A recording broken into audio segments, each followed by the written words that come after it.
Welcome to this episode of AISD Extra. Today we're diving into some exciting conversations happening in Angleton ISD.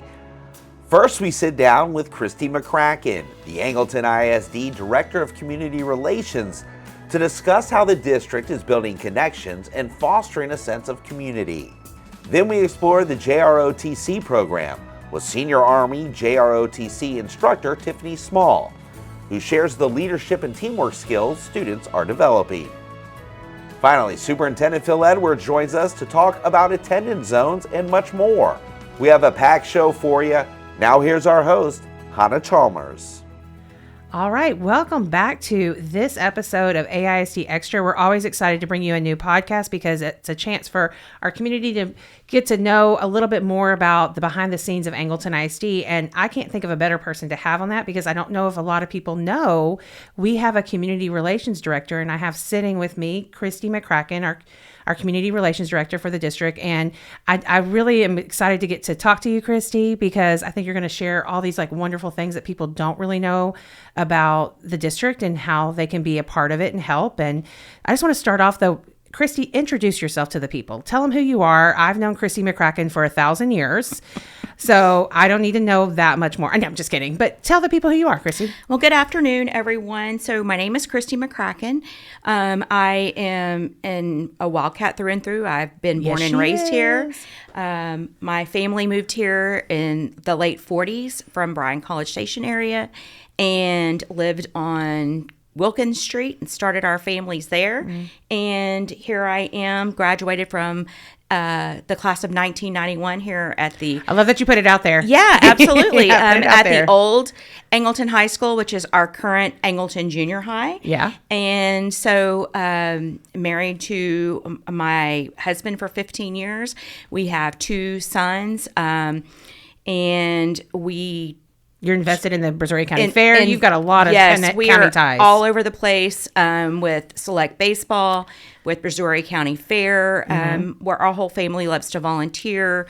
We love to help those in need, and which is one of the reasons I feel like this job as Community Relations Director was a great opportunity, and so I applied. And we are very much grateful that you're here. I'm grateful that she's here because we get to work a lot together. Absolutely. As communications, PR, public relations, and then community relations. So Christi and I do work all the time together.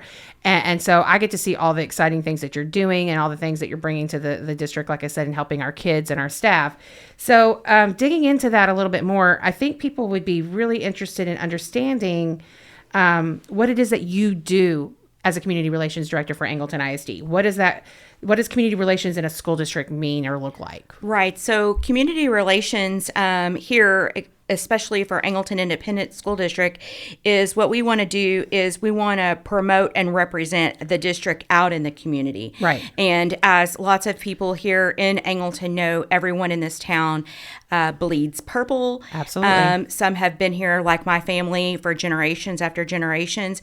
And what we want to do is we want to continue to outreach to our community and let the community know what we're doing in the district and how we're growing as a district and how they can help us as a district. We're not concerned always just about, taxpayers, that kind of thing, but there are so many things that our community doesn't know about that we do as a district and how they can help us. And I think there is that, for lack of a better word, I can't think of anything but symbiotic relationship where it's the two-sided relationship that people don't understand, because you said tax payers, they think maybe just that, but no, there's so many ties in school district with community, what the community can do for the school district, but like you said, also the school district can do for the community. There's a lot of that, and Christi does a lot to manage both of those sides and does a fantastic job at that. So thank you, Christi, for helping to build that. Yes. And I've seen it, like the growth that she's had over these last few years of developing those partnerships.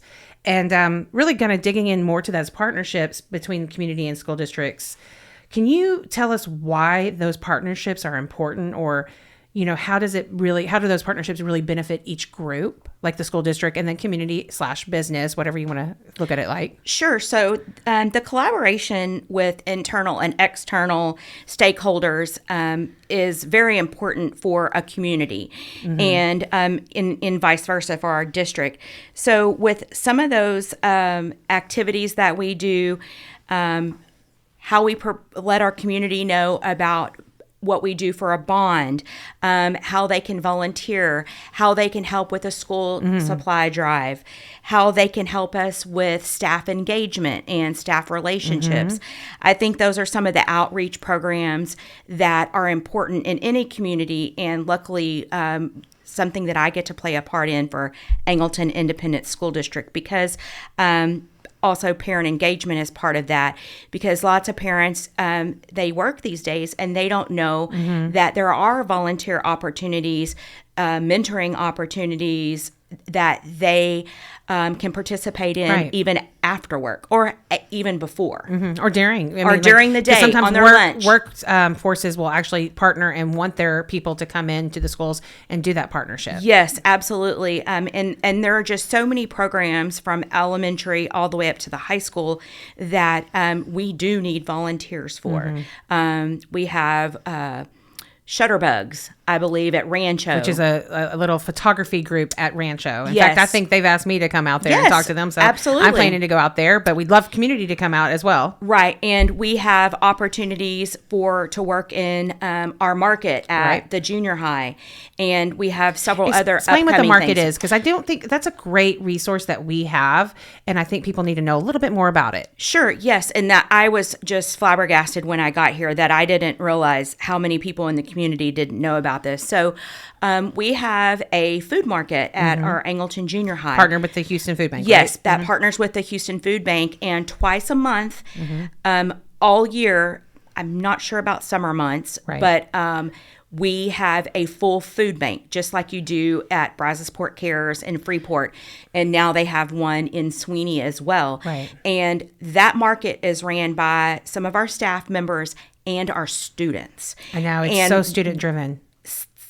Let's see, they probably see in 1 week, they probably see 200 to 300 families come through there. And it's not just for the Angleton community, but it's amazing to be there and see the work that gets done the day before, because everything has to be a certain way for the Houston Food Bank, because they come down and inspect in the whole 9 yards. And then the next day, from 3:30 to 6:30, we have staff and students. And when I say students, I'm talking 6th, 7th, and 8th graders. Junior high kids. Junior Yes. high kids that are Taking that leadership responsibility absolutely role. Right. And they are helping some of our disadvantaged community members. Some of them are elderly. Some of them are disabled. They're helping them shop for the food that they need, putting in their cars, and making sure they know when our next market is. So I call it a hidden gem. It's very much a hidden gem. When I got here, I was like, I cannot believe this happens. There are so many people in need, not just in Angleton, but in the whole Brazoria County area. And to know that our staff and students do this twice a month for our community is definitely one of, again, a hidden gem that we have here at Angleton ISD. And giving a shout out, because I know you want to give a shout out to Ms. Bowie. Absolutely. To Cara Bowie, who really is the person who runs that. She is the breath behind that machine, and does a fantastic job. And we are so proud to have her on board. We are blessed for sure. Yeah. So that's a great program. We talked about the partnerships, but it also is it gives back to our workforce and our community too. I see a lot of times, I'm going to steal this. This is not Christi's quote, but I'm stealing it from a presentation Christi did. So I'm giving full credit to her, but it's a quote from Margaret Mead, and, famous anthropologist and author. She wrote, never doubt that a small group of thoughtful, committed citizens can change the world. In fact, it's the only thing that ever has. Right. And I think it's so key that we have that community force driving in. How does it benefit someone from the outside coming in? I know it gives them engagement in their job and other things like that. What are some other things that you see? Right. So some of the things that I really, that kind of hits home on is, we have this great CTE center here, which we're sitting in for this podcast and this media department. Beautiful. And it supports our future workforce. If you haven't been to this CTE center and to see, when we just walked in, I mean, ROTC is having kids over for cookies with Santa and Mrs. Claus. I know, it's so They have a cute. mock trial going on right now in the criminal justice I just ate lunch group. here yesterday. It was fabulous. The bistro. I mean, And so you get to support our future workforce. The amount of students that become young leaders or young members of the workforce out of this building is just phenomenal. And we have people like a Dow group and several others that come with work with our STEM students for robotics. And we have a help Dow them- leadership group yeah, too as well. we have a Yeah. Dow leadership group, and they send these kids to these competitions, going to state and even national competitions. But it's also, you're engaging with students, which helps increase their student success, because so many students don't have that other person, or maybe outside of their home or even in their home, to have that kind of relationship. That with. role model, right. Absolutely. And it gives, the personal satisfaction of giving back to, for me, it's where you grew up from and who gave to you.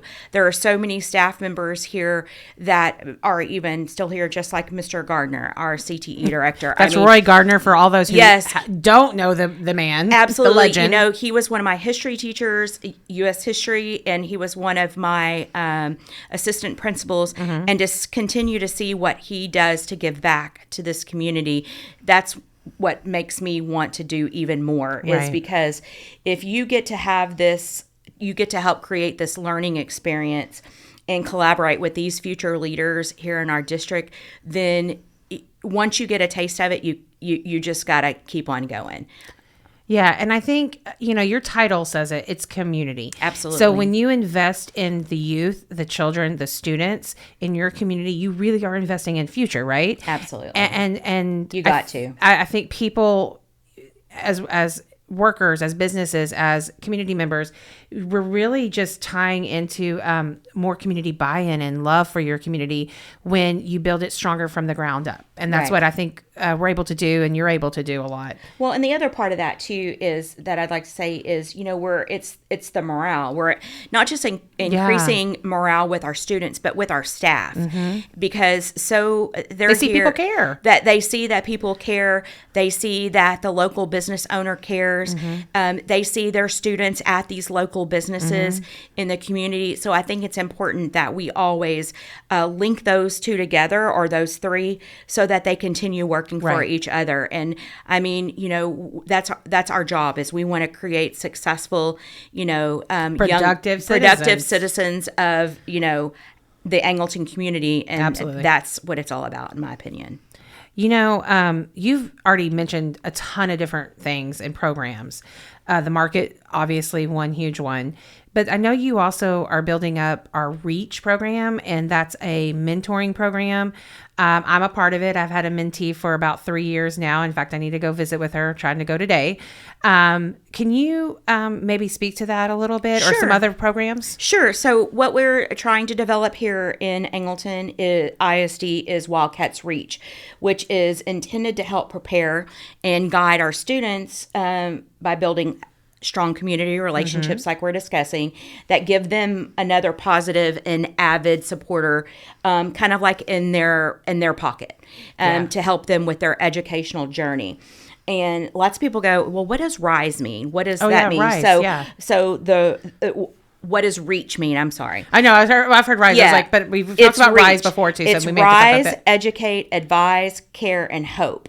And what we're doing is, lots of times, as Hannah mentioned, is we're trying to find and get mentors to come into our district. But what I found is that mentor, the term, kind of terrifies people. Yeah, because you're investing your time, and what am I having to do with that? Yeah. And so what we'd like to do is kind of put it out there that we're looking for a volunteer to come into our district. Okay. And so, a volunteer who can mentor. And that may not necessarily be in a one-on-one setting. It may be, with our robotics program. It may be, we have some great veterans in our community. They may want to volunteer with our ROTC group. Okay, and Veterans Day or The something like that. Veterans Yeah, Day, that kind of program. We may have lots of professionals in Sure. our community, and there are several career days that go on in our district here at Angleton Junior High, the high school. And so it gives everyone their little niche to be able to come. You may not feel comfortable sitting down one-on-one mentoring with someone, Right. but you may want the opportunity to come in and speak at career day. Right. And so what we're trying to do is establish that bank of volunteers that can come into our schools from elementary to high school and be able to be that mentor and be that volunteer, not just for our students, but our staff. I think, again, just those opportunities are so critical to keep those partnerships, those ties, those bonds built within the community and the school district partnership, like I talked about. There's so many opportunities. I know you could go on and on, but there's a whole list. okay. So speaking of that, where do people find that list? How do they learn about opportunities to get involved or how they can connect? What's that process? Sure. So one of the easiest ways to do is, of course, to be a volunteer in a school district, you have to have a background check. So on our new website that Hannah and her team have developed, there is actually a community tab where you can go and you can click on a volunteer tab and link and go in there and input your information. And one of those questions is there, that's actually in there, is how would you like to volunteer? Right. If that's like you're not ready for that step, it's to reach out to me. And I like I said, there's opportunities from, you could be a guest reader, you could be a guest at career day, you could be, we're always needing members to help with events at schools. We have district committees you could be on. That's right. We have tons of things that you might want to be part of. Right. And, there we have actually an educational foundation that they encourage membership from past Angleton Wildcats who've graduated from here, or even community members. And you may just be able to be available in the mornings. And I know sometimes in the mornings, and the elementaries love to have some guests because, believe it or not, that's the only good morning that some kids get. And it's greeting them with that smile that Absolutely. just starts their school day with Yes. that right spark to really get in there and be happy and learn. Right. And if you're interested, we can find a place for you. So feel free to reach out. And I think at the end of this, we can give some information on how to reach out Sure. to us. I mean, I know you have an email that's specific to community. Can you want to give it Sure. out now?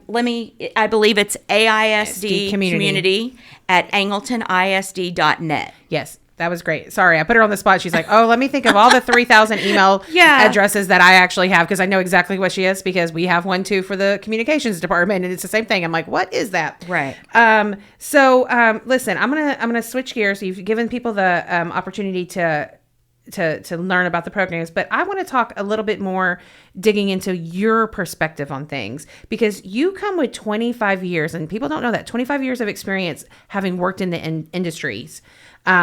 So you have a unique perspective. When you started with Angleton ISD, what have been your thoughts since you started, now that you really are seeing the system from the inside and that curtain has been pulled back for you? Sure. So, as being a parent, first and foremost, you have your kids in a school district, and you really don't know what goes on behind the scenes.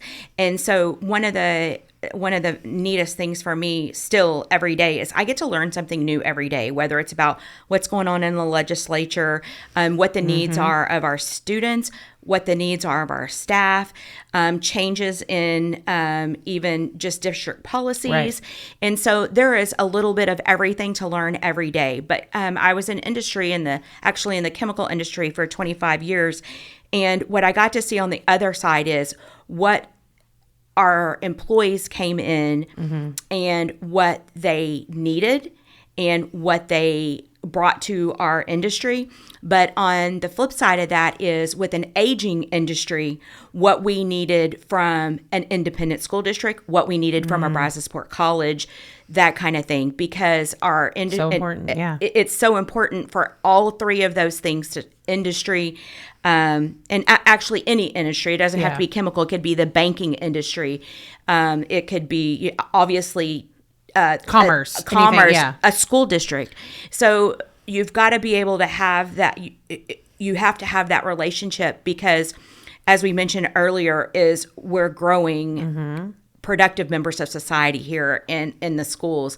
And if you don't have those partnerships with the three, then it's not going to happen. Right. And I'm so excited to be a part of that, because I run into different people all the time, like, oh, I need to get you in. I need you to come shoot at our foundation event.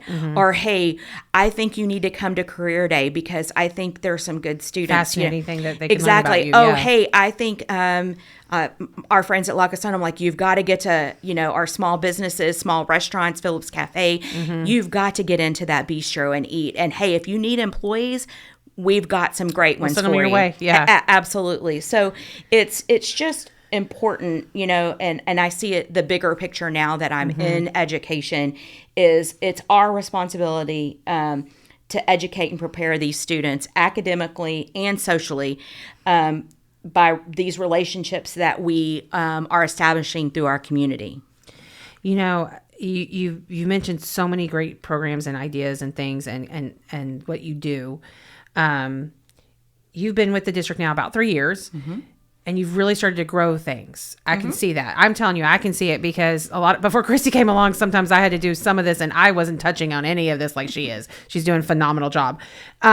So what are your goals as you are moving forward? Because you're trying to grow your programs, you're trying to build that partnership. And do you have any goals? And for everybody has goals, I know that. Sure. But do you have goals for the department? Sure. Several of the things, that are my priority right now is still. There's so much to learn about what goes on here in this district, but just to know that a perfect example is during the summer, we do a Stuff the Bus with the Junior Service League of Brazosport, and that Stuff the Bus is for our nursing clinics. People don't even know about that because people don't know that need. Right, and so yes, we have funding that our nurses clinics get, and they have to provide things like alcohol. Not alcohol swabs. to drink, alcohol for antiseptics, everybody. Yeah, yes. Band-Aids, personal items for our young ladies and our young men. And they can't provide all that. And what we do is the Junior Service League works with us, and we stuff the bus. And when I mean stuff the bus, I mean stuff the bus. Oh, yeah, it's stuffed. With I don't know how much deodorant is on that bus, right? But little personal deodorants, things like that, right? All the stuff that mints. Oh my gosh, the need for mints, right? It cracks me up. And so it's programs like that our community doesn't realize how much our students and families are disadvantaged in the lower Brazoria County area. What are we at, like about 70% now? I believe so. Yeah, 70% economically disadvantaged. Yes. And so the need is here, not just for those kind of items. Right. When I got here, I discovered we actually have a closet at the junior high that is filled with, it's almost like a small resale shop. And they will take clothes there, just like you give to Salvation Army and different things, a Goodwill. And that closet is there for some of our students that actually don't have, all the basic needs, socks, pants, underwear, that kind of thing. Siblings are sharing socks around here. Yeah. And it's an opportunity for us to be able to give back to our kids so they can just they can worry about their education and not what they're going to have on their feet. Yeah. And so it's one of my goals to be able to get more of those programs that we have here out in the community, because we have people from Chamber, from Rotary coming. How do we help? And these are some of those things. It's making those ties, like you said, those volunteers. I'm putting you in the right avenue of where you need to be, where we need you, where you want to be. Exactly. And lots of times people don't have time to physically come in, but if they want to have a school supply drive for pencils, hey, we'll put a box there for that business, and they'll collect pencils from all their... Because we do the Wildcat Wagon. Yes. You work with the foundation on the Wildcat Wagon, which is another thing. Yes, and lots of people don't realize that our teachers spend about $900 of their personal money to be... On average? Wow. To be able to supply their classrooms with school supplies. And lots of times those school supplies are for the kids who don't have them. And it's not because like the district isn't giving supplies, but it's all those other things. We all know parents, there's always the school supply run at the beginning of the school year, but pencils go missing. Oh, sure. Little things go missing, and the teachers do supplement that, and you're right. And lots of times it's usually, from what I've gathered from different teachers on different campuses, it's usually about this time of the year that students are using The 2 nub inch, of the the pencil. nub of the nub of pencil. It looks like a miniature There's- golf pencil now. Yeah, there's no erasers to be found. There's no notebook paper to be found. And luckily, we can help provide them with that for their storage closet. And I think the other thing is there's lots of growth going on in our area, especially, north 288 up to 1462. And I want to be able to tell the story to people who are coming to this area looking to live, and I want to let them know why they should they should want to go to Angleton ISD. Angleton ISD should be your choice. Right, exactly. I want them to know about all these great programs we have. I want them to know about, our graduation rate, how many, our SAT scores, the whole 9 yards, because we are one of the top 25 or 30 in the area districts of growth in the greater Houston area. And I want people to understand what that's about. So going out and do pop-ups at local new subdivisions is on my list to be able to do that. Meeting with these new developments when they start building their model homes and everything, and saying, hey, here's where your kids are going to go to school. Here's when our kindergarten and pre-K registration is. Here's what our lunches cost.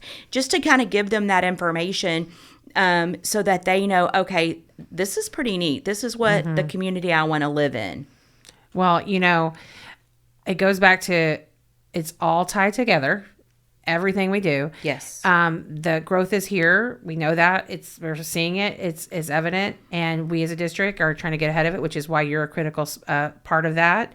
I just want to thank you so much for taking just a brief moment. I mean, she could probably go on and on. She does so many things, guys. In fact, when I say thank you for taking some time, I want people to understand what she also does, but she didn't even touch on, is she does a lot with staff engagement and morale. So she does, she's overseeing our big support staff dinner, auxiliary dinner, support staff appreciation dinner that we do in a couple weeks here in December. Sorry, not even a couple weeks. It's next week for you. Next Wednesday. Next Wednesday. Let me get that in the mind, right? It's in my calendar. I know I'll be there. So she's building that bond and that relationship, and she goes out and gets sponsorships to help buy these wonderful amounts of presents for them and giveaways and things. So Christi, thank you for taking, I had to say, can you please come in? I know you're super swamped. Please come in. But I really wanted the people out there to hear exactly what you do. I appreciate the time. How precious it is that we have her as a resource in the school district. So Christi McCracken, thank you so much. Thank you, Hannah. Thanks. Have a great day. Welcome back. This is Hannah Chalmers with AISD Extra, our podcast that tells all things Angleton ISD. And for this segment, I'm excited to bring Major Tiffiney Small, our JROTC Senior Army Instructor, into the recording booth with me, as well as Cadet Major Taylor Sandoval. There, if you can't tell, the energy is about to go up. Yes. So I just kind of want to start off. I give y'all a chance to just tell me a little bit about yourself. Maybe where you started out, Major Small. You started off, and who you are, and just a little insight into who Major Small is. Okay, well, I am Major Small, Tiffiney Small, no S at the end. I know, but if you put we all call it Smalls. But if you put the S at the end, it's okay. And my favorite thing is that she's Major Small. It's like such a best oxymoron. Yeah, and I'm 6 I feet love tall, it. so I know you can't see me right now, but I am not small. So I am a 22-year Army veteran. Mm-hmm. Prior to this, I actually worked in corporate. I was a operations manager for HEB at the frozen warehouse. I was a transportation manager for Amazon.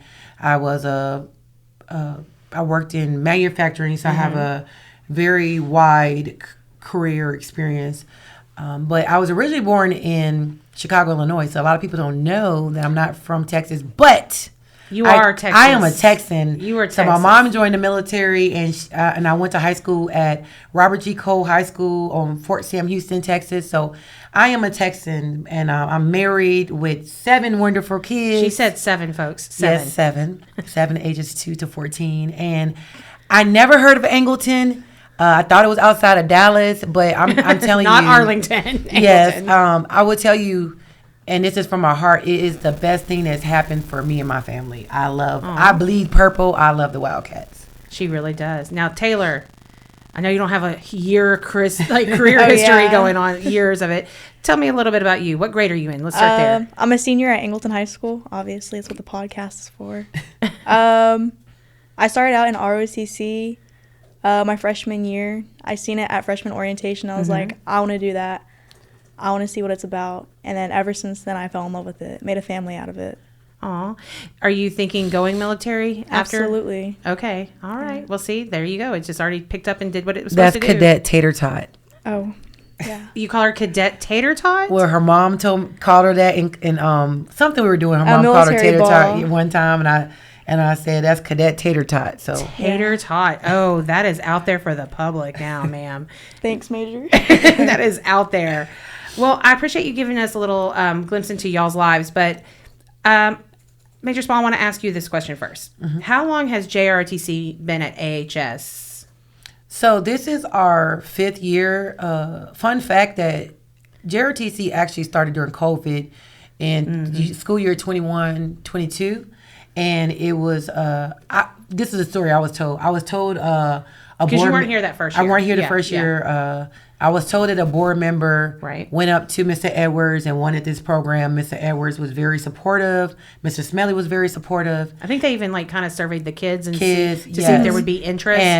And then Major Graves, who's now at Pearland, and Sergeant First Class Holmes, who's still here, they started the program.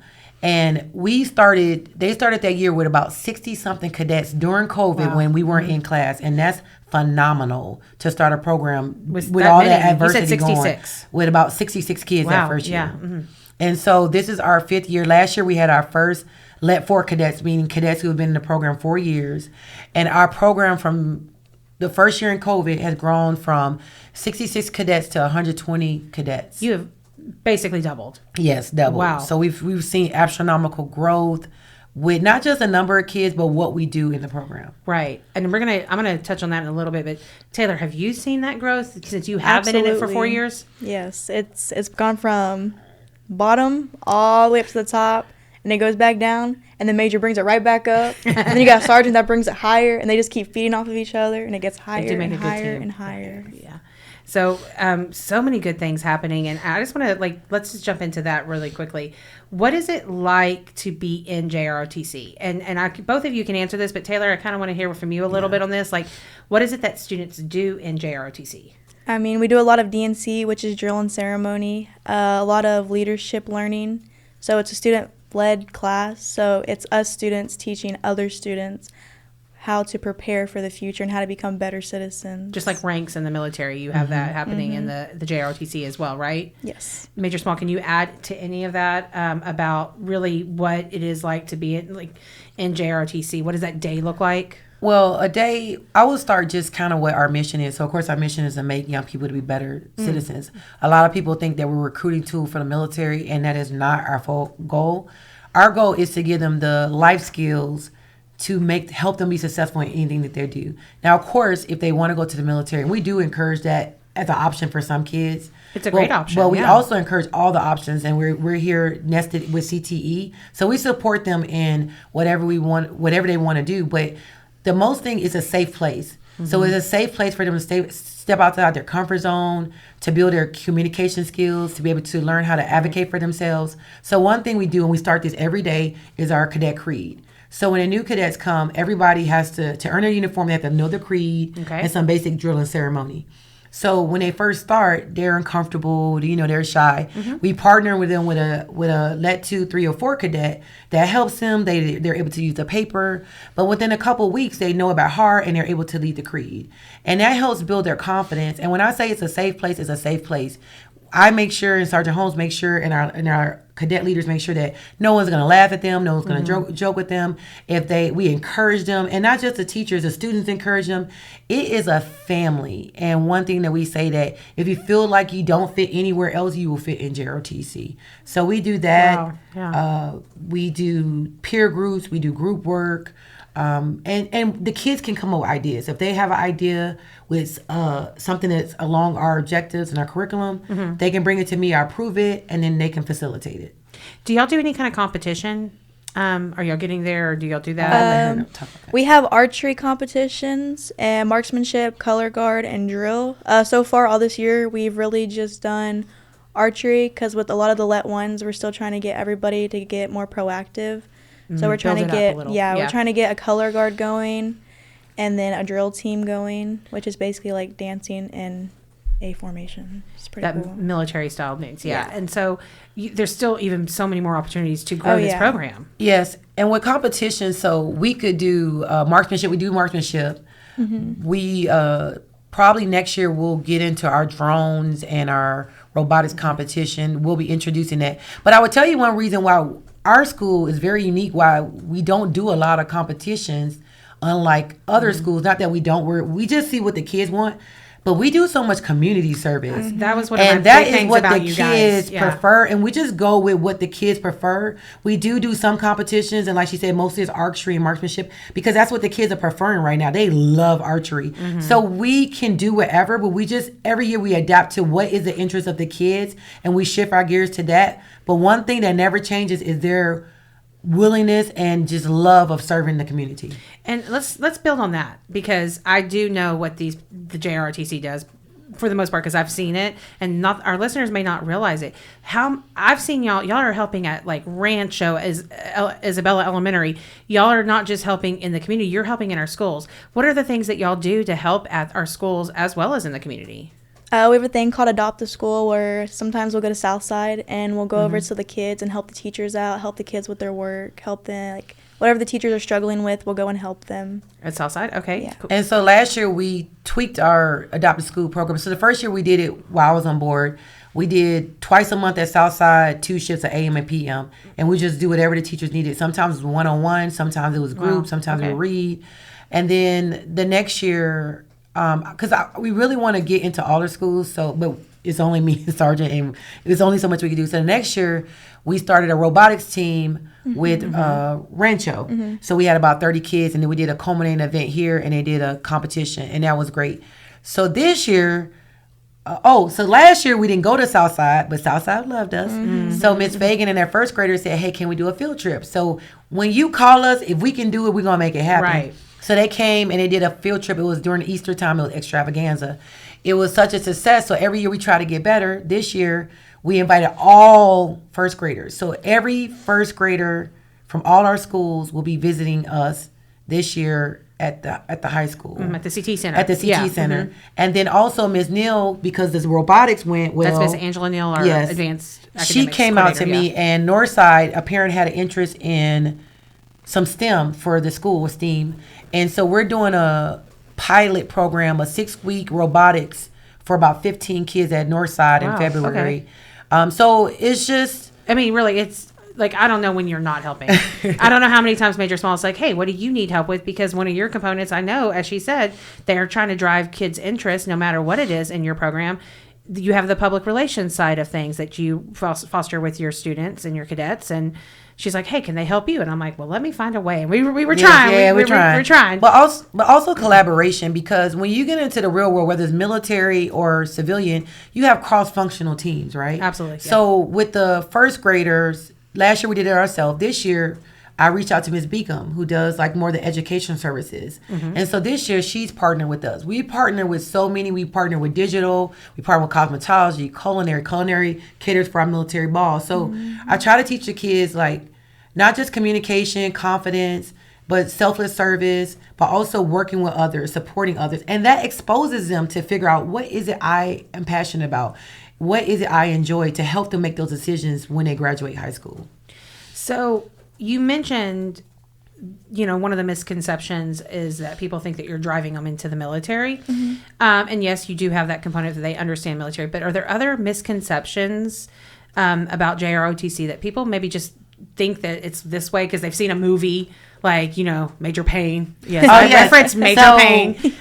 So one of my recruitments, and my background is marketing, so I love the recruiting, is I eat lunch with kids. I go to the cafeteria and I'm like, hey, you want to join JROTC? Especially the first couple of years when we were trying to get them numbers. And they're like, oh, you just gonna yell at me. And I'm a mama bear, so we don't yell. Like some programs, every program is different. But we're more laid back at our JROTC program because we're not militant. We take the discipline aspect, the logistics, the organization, the confidence, the people skills. We take that from the military. But the militant part, we're like a mama papa bear, you know, me and Sergeant. So we're here for the kids. If a teacher reaches out to me and struggles, I go support them. I support the parents. So it's not that. We are a family. And I would tell you, and I'll let Taylor speak about it, about the family aspect of JROTC. I mean, Tater Talk, come on, talk. Oh, yeah. So, all my friends, they're in JROTC. It's the bond that I built. I've been friends with about all the Let 4s since freshman year. And then even the Let 4s that graduated last year, I still talk to them.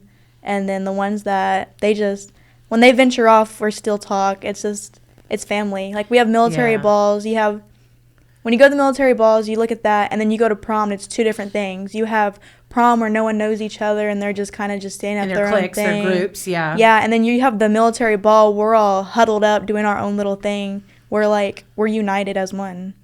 You know, and I think that's interesting because a group as large as yours, 122, right? For y'all to actually still have that personal connection is pretty powerful, right? It's like no matter where you come from, your background, we look past it. We're one team, one fight. Oh, I love that. Is that like an unofficial motto that I don't know about? Yeah, yes. And then also, I love it. It's from the military culture because think about it. When you're military and you're active duty, you travel around, you go new places. And even in my neighborhood, in my community, and that's why I love Amazon. I mean, not Amazon. That's why I love. I like Amazon. That's why I love Angleton is because, you know, I came from Katy and I used to commute 68 miles one way. And I thought I would get tired of it, and I never did. And I moved my family. But it's just you mean you commuted to Angleton? To Angleton, one way. Oh. 68 miles to work, 68 miles and back she never to work. got tired because she loves And I never got Angleton. tired. And I did. And, you know, when I got here from just being a new teacher and just knowing some stuff about putting in grades, I would ask somebody and they would help me. And the community and that's what JROTC is about. I mean, I remember the first email I had from a parent before my first full year, and I still have it, and I use it as a testimony. The parent, just to sum it up, says, "Here's my kid. He's super shy. He doesn't give eye contact. He doesn't interact with us at home. Blah blah blah blah." So I remember the first year. You know, the first couple of days, I would check in him personally. We would ease him into getting in front. I mean, now he is the most popular kid in JROTC. You can't get him to stop talking. He's confident. Yeah. He's in leadership positions. And so we've seen that change, and parents have seen that change. And I've had parents within the first couple of weeks of JROTC and say, hey, this changed my kid. And I would say one thing, too, is we hold them accountable. We hold kids accountable. That's huge. That's important for children, right? I mean, Taylor, I know you're, you know, almost a full-grown adult, but accountability is important. Yeah. And how do you do that? It's just ownership. And I think I would say one thing, and I would recommend to adults and to teachers, is we hold ourselves accountable. I tell the kids all the time, I'm imperfect, I make mistakes. So when I make a mistake, I tell the kids like, oh my gosh, my bad, I made a mistake. Right. You know, I dropped the ball, which I don't drop the ball too often. But, you know, just show them a little bit of humility, because you have to lead. You have to lead. People follow you by the example you show, not really what you tell them. So that Sergeant and I are just very humble. You know, if we make mistakes, or the kids, they can voice their opinions. You know, it's a safe place for them to do that. We don't shut them down. You know, sometimes I'll tell them no, and then I'll think about it, and I'll say, okay, yeah, you know, let's try it your way. If it don't work out, we'll go back to my way. And I think that's what it is. But I will say one thing I do want to say is one of the biggest things where people don't want to join JROTC is a uniform. But we wear it once a week. It's so comfortable. It's like wearing pajamas. We wear it once a week, and it's not that big thing. But the kids look really good in it. They I would do. tell you, I think really they good are in it. sharp. It's like the one time a week I can look professional. You look so sharp, and I agree. I feel like y'all are very comfortable. It's very, and you're always warm. I mean, but I think that's another misconception. I think kids feel like they're going to get bullied by wearing a uniform. But I will tell you this about I keep saying it, the Wildcat culture. Is that this school is unique, because I visit a lot of schools, that this school is so accepting. Of course, you may have a couple kids here and there, but it's really people accept the kids. They accept everybody. And that's the great thing. And then we're a family, and I say, you let me know who they are. You know, I got your back. But I also teach them that there's going to be bullies, and there's going to be people who talk about you. So I try to empower them to have that self-confidence and with the support of the other cadets. Because one thing for me to say it, but the cadets who are in a uniform, backing each other, they're so proud and to wear it that you have another 120-something other cadets who's in the same thing. So that really was one of the first issues early on, but it's not really an issue anymore. I'm glad you talked about that because I didn't even realize that was kind of a thing that people were a little nervous about wearing it up front. Yeah, but not so much anymore. But, just in case that's what's preventing them, we always say, try it out. You get your PE credit if you're a freshman. Oh, and okay. if you don't like it, at least you got your PE credit, when you're a freshman. That's good for people to know because I didn't know that myself. Mm-hmm. You've already hit so many good points with this, but both of you can talk about this. How is JROTC leading children, students to success? We know now in their classwork, I'm sure it helps them, but also in the future, how's it lead you to success? I mean, my freshman year, I couldn't even stand up in front of the class. Wow. Sophomore year, now you're on a podcast. Right? Sophomore year, I was running down the hallway singing. People couldn't get me to stop talking. Junior year, it got worse. Senior year, I'm on a podcast. Yeah. Of her making cringy TikTok videos, posting it online. Please tell me your handle is like Tater Tot. It's like actually Taylor_Ray627. Oh, shit, that was a plug. Okay. I would say, and I don't want to get emotional because I love my family. I know. It's just the growth. I've seen Taylor and other cadets grow, and one thing I would say is the maturity because we have great cadets. Like they come, we get great cadets, and I've seen kids who have struggled either behavioral before, and we just support them and love on them and had that tough love, and they just grow and they volunteer and they shift that energy.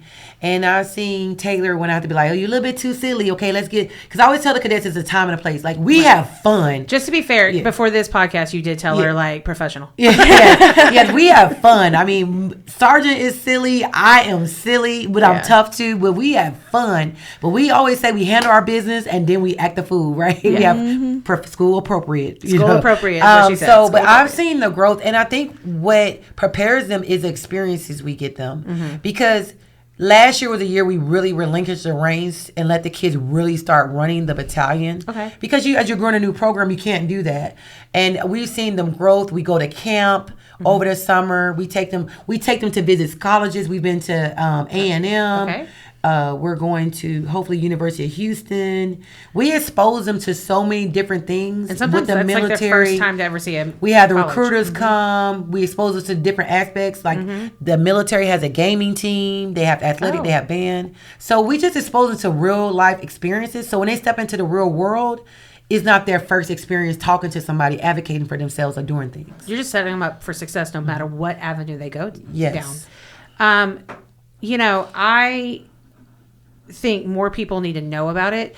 JROTC, I think this is a great platform for them to get to know a little bit, but how can they also get involved? If a student is interested, or a parent, or let's say we have a community member who wants to, a former veteran, or a veteran who's a former military service person, what could they do to be involved? Even, let's start with students. What could they do? We have a social media platform. We have a TikTok, Instagram, and a Facebook. All you gotta do is look up Angleton Junior ROTC, and it's there. It's there, and they can get involved that way, and then find their way through the doors, maybe down the way. But they also, if they go to the Angleton ISD website and go to the Angleton High School and go to staff, we have a new website, and it's very awesome. Well, thank you. You can email the staff. You can shout out to Hannah. No, the communications team, not communications. No, I say her team. Yeah. But they can. It's really great this year. You can look up my name or Sergeant Holmes. You can email us. We are very responsive. You can reach out to the counselors. I am working on getting our JROTC page up. So I will say that I stay busy. I would say by the end of the school year, that will be up for a future. And that's normal with a new move to a new website, so you're good. So we are working on that. I got my training. So eventually we will have a community support forum, but there's ways you can volunteer. So if you want to chaperone or volunteer, we need coaches to help us. If you have some experience with archery, marksmanship, there is a volunteer form you have to fill out through the district. You just contact us, you fill out that form. Once you get approved to the district to be a volunteer, then you can come assist us. So there is a need for that. We do need help in some of the activities like our military ball, in-class support sometimes. So we offer. Also, if you have kids that need community service hours, we invite other students to participate with us. So like I said, the Taffy kids are doing the the Adopt a School first grade field trip with us. So they're getting their volunteer hours. When we go out, we're doing a Rancho Winter Festival. So if you have a kid or you're an organization that need volunteer hours, you can reach out to us and they can piggyback. Also, what people don't know is I'm learning this too. So there's a lot of Girl Scouts and Boy Scouts out there who need backpack patches. I know robotics, STEM, flag folding, archery are some of them. Okay. So reach out to us and see how we can help you get those patches, because my cadets would love, or myself love to help support you guys in getting some of those patches. So just reach out to us, and if there's a will, there's a way. We'll make it happen. And again, you can get to her via the website, and you could probably just go up to the search part and type in Tiffiney Small and get it to you email wise and find the page. So I just want to close out by thanking you both for being a part of this podcast. I hope it was, I'm looking at Tater Tot's face over here. I'm never going to not call you it. I'm sorry. I know it's so hard, right? So Mr. Laura calls me, everyone calls me it's like Tater Tot. I got to start putting Cadet Tater Tot. Major Tater Tot. There you go. But I just want to thank you both for taking the time to sit down and talk to us a little bit about JROTC. Let the community know what it's about, who you are. I mean, you are a newer group, but y'all are a huge group. Y'all have grown it so well, and it's impressive. So thank you, Major Small, not Smalls, Major Small, and not Cadet Major Tater Tot, but thank you, Cadet Major Taylor Sandoval. Thank you so much for having us. It's been awesome. Hey, and welcome back to AISD Extra. Now it's time for our favorite segment, right? Our favorite segment. My favorite segment. Okay. Yeah, I don't want to say that it's not everybody else's too.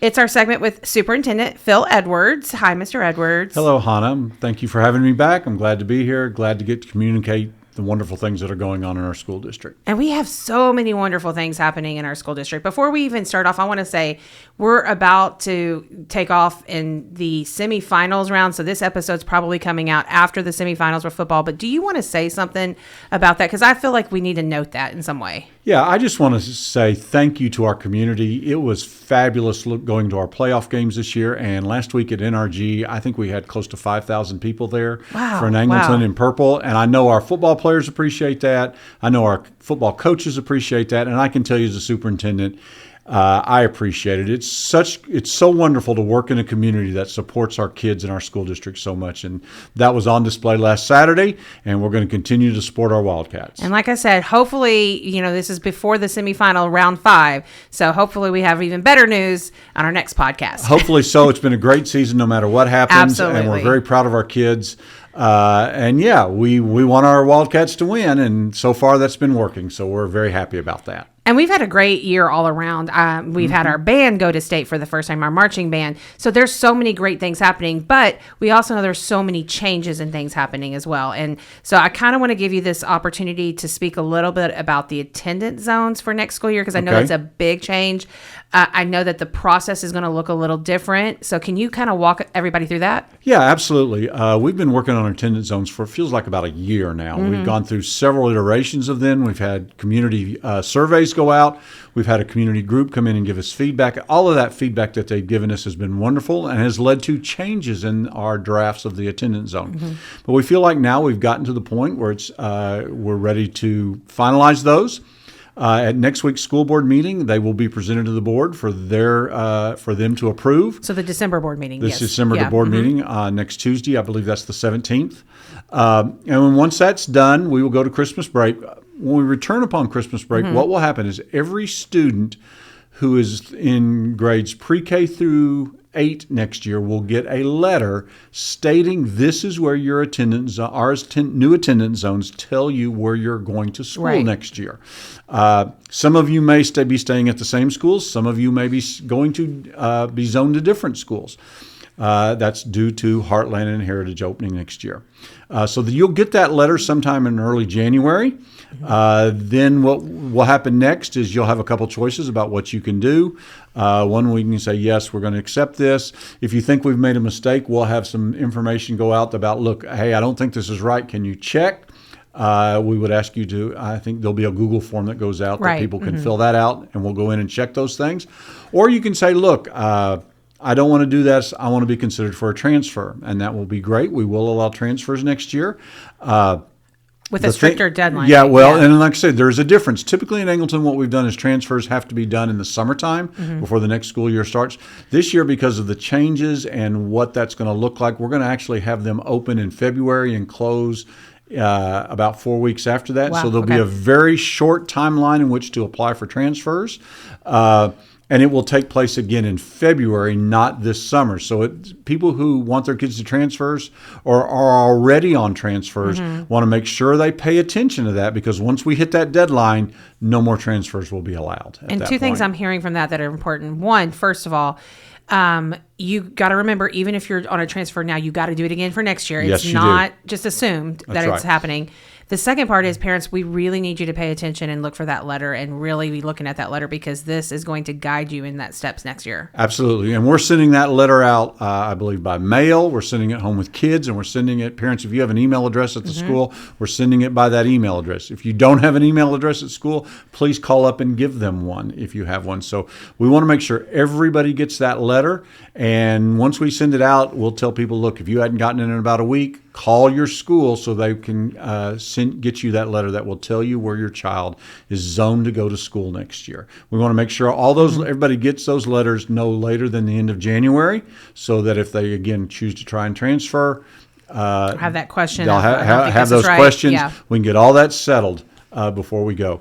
One thing about transfers is what we will do to determine if transfers is we'll look at class sizes at the current campuses that students may be wanting to go to, and depending on what that class size is whether we will allow transfers or not allow transfers. One thing I can tell you, we've had this discussion, a student who may be in an upper grade level at the elementary, like 4th or 5th, that's probably going to be a little bit wider amount of transfers, larger amount of transfers that we would allow in. Students who are in pre-K, K1, 2, we may have to narrow that list simply because growth is coming to Angleton, and if we put transfers in first grade and then they stay with it through all 4 years, that may drive up class sizes in that And the capacity of that campus in general. Yes, exactly. And so we're trying very hard to make sure we control that. So, but again, the last thing I would tell you is if you get those attendance zone letters and you want to change and you want to transfer, make sure you fill it out, and then we'll take a look at everything and give people responses back to their transfer requests. Yeah, don't do like I do and accidentally just say, I'll get to this later and set it aside. Really pay attention, folks, because it is important. Absolutely. I always like to use this segment to answer some questions. We always solicit questions from our viewers out there, and we actually had a couple. So I think we can manage to get through a couple of them. My favorite one, maybe so far, comes from one of our students, and she did put her name in, so I'm going to give her a shout out, Addison Blue Jacket. She asked our superintendent or the school district, why can't we wear PJ pants to school? Well, what I would tell you, Addison, is that? Addison, yes. Yes. What I would tell Addison and everybody else is the district has a dress code. It's approved every year in our student code of conduct. It's also in our student handbook. One of the things that's in that code of conduct is we have guidelines for what kids should wear and what they shouldn't wear. It also has some things in there for about principal discretion. And so I can't tell you specifically, because I'm going to tell you I'm not well versed in what the code of campus, what the dress code is. But what I would tell you is ask your principal. Your principal can tell you exactly why they're not allowed. And what I can tell you is in our dress code, it does say principals have some discretion about what they can do and what they don't have to do. And I would fully support the principal's decision in that. So, but again, the person who's probably better versed to answer that question for you is probably the principal of your school. And they have to work within the guidelines that we produce as the district for the dress code. And I appreciate you answering that, because it's just, I love to answer our questions, especially when they come in from students. Right. Because I just love that our students are actually listening to the podcast. Well, I also think it's very important that students get involved. Absolutely. We've had this discussion about if you want things to change, you don't sit around and complain about it or get on Facebook and put social media and put things out. The way you do it is you ask questions, and you ask the people who are in charge these questions and let them know your feelings. That's how change takes place. And so I appreciate Addison asking that question. Directing her to the right way. And I'm proud of her. That's the kind of discourse that we should encourage among our students. Well, thank you, Addison. We do have a second question that I think will probably be a little bit more lengthy, so I want to give you full range to discuss it however you want. We've had, again, a lot of change. We're about halfway through the year, so we've had those significant changes, such as bell schedule changes, other things with transportation. Are you looking at data around those changes, since we just made them and seeing how that plays out? We absolutely do. Every time we do something different, or even things that we've done for a while, I believe very strongly, and we are a data-driven district. We make decisions based on data. And so I know one of the things that is, you talked about bell schedules. Last year, I believe elementary school started about 7:30, 7:40.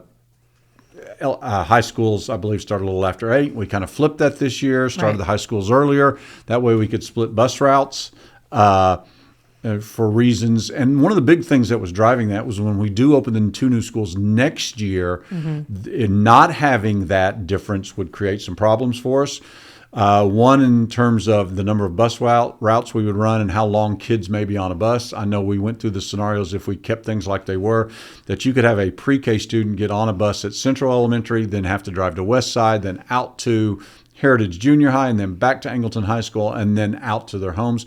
You could have a student on a young student on that bus for 2.5 hours, just an hour and a half just trying to get out of just an hour and a half just trying to get out of the district to drive them home. So that was one of the things we looked at for making this decision. I know one of the other reasons is with Heritage and Heartland being the same building, although 2 very different schools, but they're joined.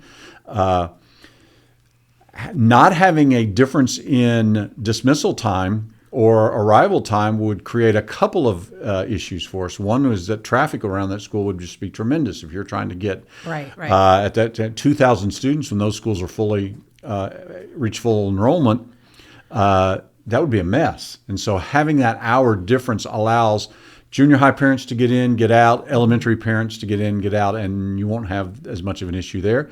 The other issue is if you let kids out around the same time or arrive at the same time we had been doing previous to this year, you would have first graders and junior high kids possibly mixing together. And we really like that hour separation to get get one campus in, one campus out, and so that they wouldn't be mixing as much. That being said, however, again, anytime we do something like this, we take a look at information, we take a look at data. I know we've talked with the school board. We will be producing a report in January about what does the data we'll look at from this time change in terms of tardies, attendance, a whole list of issues of what we're looking at. Is there any cost savings? Have we realized those cost savings? What does research show about these things? Start times and end times. So yes, we'll look at it then. The other thing I will tell you is we'll come back in June, and that way we have a full year of data, which will include academic data at that point. And we'll look at it again. We'll make decisions that are in the best interest of students. That's what we will do. So we'll look at a lot of different factors, and we'll make appropriate changes. We already think there are some things that we could do differently that would help with some of the issues that have been brought forward. I know one of the main ones that really I pay a lot of attention to is we hear from parents that have a student, say, at the junior high and a student at an elementary, and they drop their junior high kid off at 7:15 and then can't drop their elementary kid off till 7:40, 7:45. And so they're kind of stuck. They can't go back home. What do they do? And so we're going to take a look at that problem specifically, along with some other problems as well. Again, I think there are going to be some things that we can do that can change, that will help some things. I'm sure we'll get lots of ideas from lots of smart people that will help us figure out some things to do differently. And so, again, we'll do that. I think one of the things, though, I will also say is anytime you do a big change of anything, we have to understand that sometimes it takes time to go through everything, and going around making immediate changes sometimes leads to unintended consequences that you don't see. And so we want to make sure we give time to study this thing.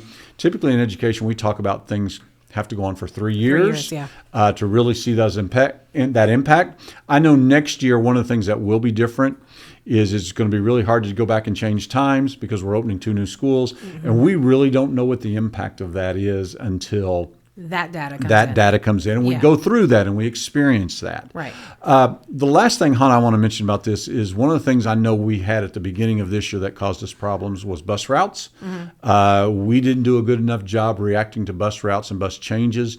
We kind of waited till to see how things were happening.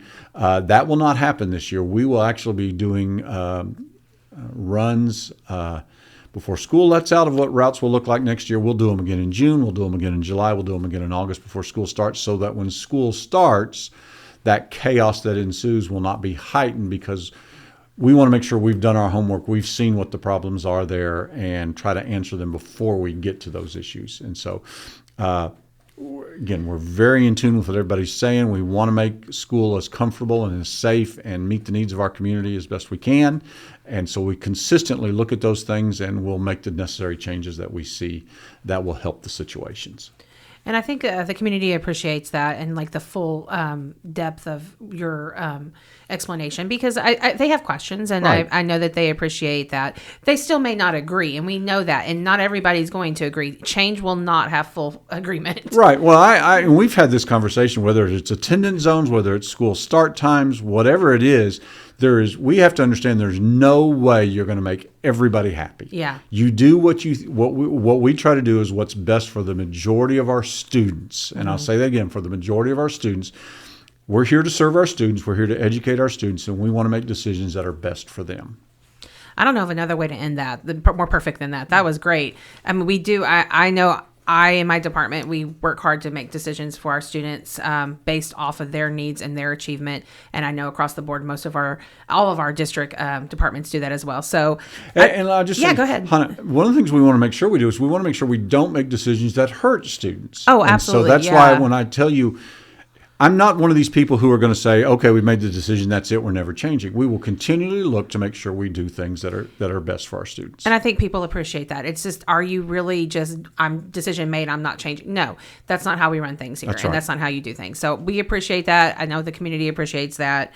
Like I said, not everybody will be happy, but I know we will do our best to at least get that communication out early, especially about attendance zones. We've been talking about that for, like you said, a year now. Right. So we're just making sure people know that. And I think I'll let you mention the website address, because we want to be very transparent about everything we do. I think we've already got attendance zones. When the board approves them next week, we'll put the new ones up there. There's lots of information on our website that you can go and find that at. And our website address, just in case you don't know, is www.angletonisd.net. And you can find that information about the transfers, like you said, just on one of the drop downs. Right. Mr. Edwards, thank you for being here, as always. I know you enjoy I hope you enjoy our Absolutely. moments and our little podcast chats, as I like to call them. Whether I hit you with hard questions or not. No, the questions are fair, and so that's fine. I'm excited.